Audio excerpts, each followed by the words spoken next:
You're listening to Civic Media.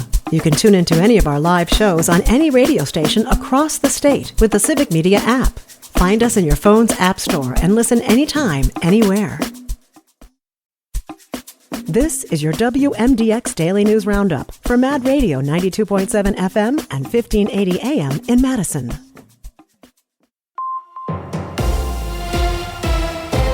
For 92.7 WMDX News, I'm Savannah Tomei-Olson.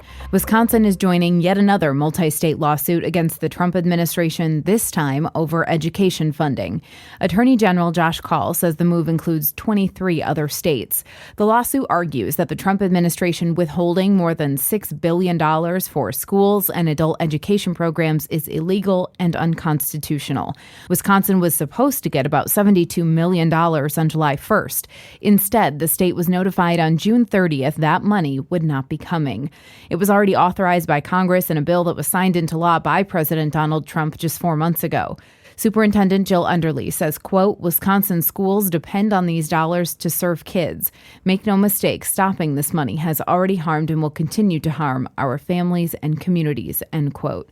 Adult education programs rely on federal funding even more than our K-12 public schools do when it comes to their budgets. Wisconsin's technical colleges are glad the state has joined this lawsuit. Joanne Krulatz reports. The Wisconsin Technical College System supports Wisconsin joining the coalition of states suing the Trump administration to restore funding under the Adult Education and Family Literacy Act.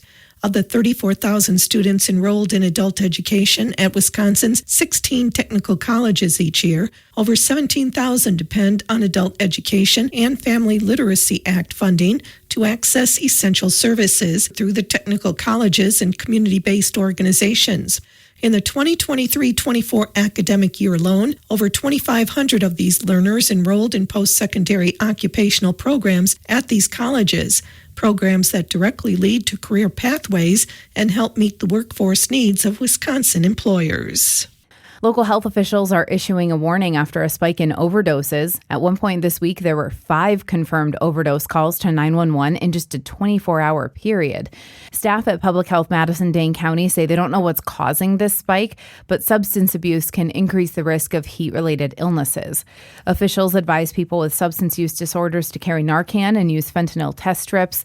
They also want people to know the signs of overdose and not to be afraid to call 911. Wisconsin has a Good Samaritan law, which gives some legal protections to people trying to help save someone in the middle of an overdose. And Metro Transit wants to improve conditions for riders with disabilities, specifically on the BRT lines. This is an ongoing issue, as folks have said they don't have enough time to board BRT buses, or they go right by riders with wheelchairs and walkers, or the drivers aren't properly deploying bridge plates, the platforms that help wheelchair users get onto the bus. The Cap Times reports drivers are getting updated accessibility training, plus they'll add more accessibility signage and markers.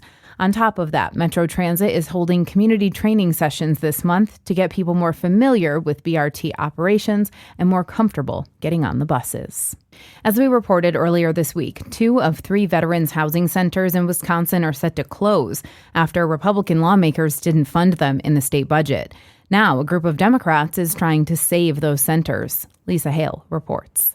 3 Northeast Wisconsin legislators have introduced a bill to restore $1.9 million to the Veteran Housing and Recovery Program. The VHRP operates 3 short-term housing facilities across the state, in Chippewa Falls, Green Bay, and Union Grove. They provide temporary housing, job training, and resources to veterans facing homelessness. While Governor Tony Evers did add almost $2 million to his biennial budget proposal to keep funding all 3 sites, the Republicans in the Joint Finance Committee removed it. The JFC's failure to fund the VHRP will force the centers in Chippewa Falls and the greater Green Bay area to close. A bill introduced by Senator Jamie Wall of Green Bay, Representative Ryan Spouty of Ashwaubenon, and Representative Ahmad Rivera-Wagner of Green Bay would restore that funding to the budget and save the locations in Chippewa Falls and Bellevue. Rivera-Wagner said veterans deserve better. Quote, in the face of federal cuts that just passed in Congress, it's disrespectful to leave those who have served our country out in the cold at a time where they have the most need. The legislature will reconvene in session this fall. In the meantime, the Chippewa Falls and Bellevue locations of VHRP will close on September 30th. Veterans residing at those locations will be offered alternative placement options and will continue to receive assistance through supportive services. For Civic Media News, I'm Lisa Hale. And the new supervision rule goes into effect at Goodman Pool today. Now, anyone under 16 needs to be accompanied by an adult. That used to just apply for kids under 11. City staff say this will keep the pool a welcoming place for everyone. And Maxwell Street Days begins today. Businesses all up and down State Street have sidewalk sales with special deals. More than 50 shops, bars, and restaurants are participating. Plus, you might find live music and free face painting. To accommodate the event, State Street and part of North Henry Street will be closed for the next couple days. Maxwell Street Days runs today through Sunday. I'm Savannah Tomei Olson, 92.7 WMDX News. An update on the Brewers' Sal Frelick. Hi, I'm Mike Clemens with sports. Baseball. The Brewers head to L.A. to play the Dodgers tomorrow night, but their starting right fielder and leadoff batter, Sal Frelick, may not be able to play. An MRI showed Frelick suffered a minor hamstring injury Sunday against the Nationals, but for now, he's day-to-day. Brewers manager Pat Murphy. Hurt my heart, like he's such a key cog in this whole thing. That just ruined my day. NBA, the Bucks have re-signed backup center Chris Livingston to a one-year deal worth $2 million. That comes after losing Brook Lopez to the Clippers following 7 seasons in Milwaukee. Free agency came. Everything happened pretty fast, but looking at my options, I was just thrilled the Clippers reached out. They've been a great team quite a while now, and there's just, a great chance to win a championship here. The Bucks lost to the Bulls last night, 102-98, to close out their summer league schedule. With sports, I'm Mike Clemens.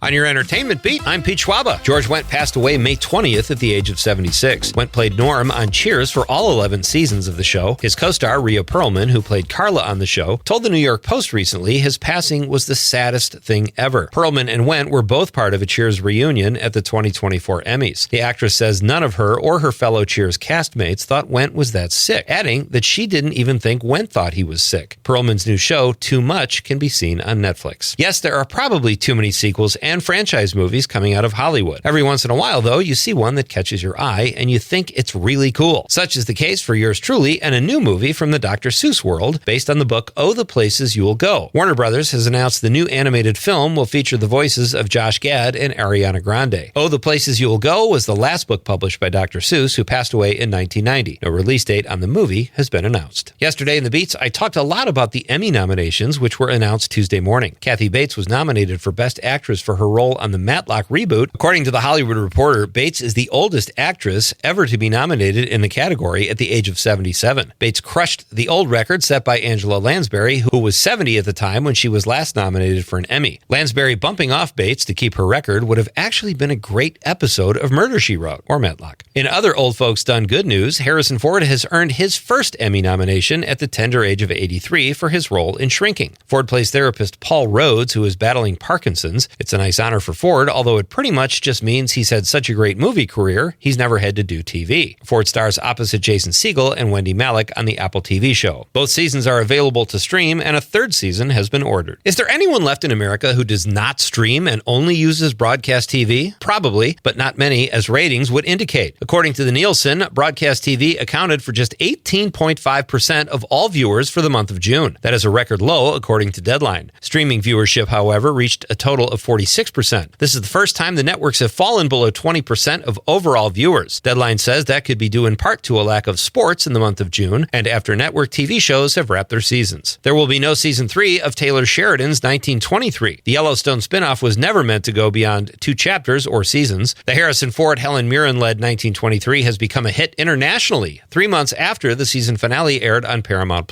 Season 1 of the show has found a new home on Netflix overseas, making it the 9th most watched Netflix show. Can Netflix do anything wrong other than the Jake Paul-Mike Tyson fight? For more showbiz fun, tune into Nightlight with me, Pete Schwaba, weeknights from 6 to 8 p.m. on the Civic Media Radio Network. I'm meteorologist Brandon Bormans. A lot calmer today after a wet and stormy Wednesday.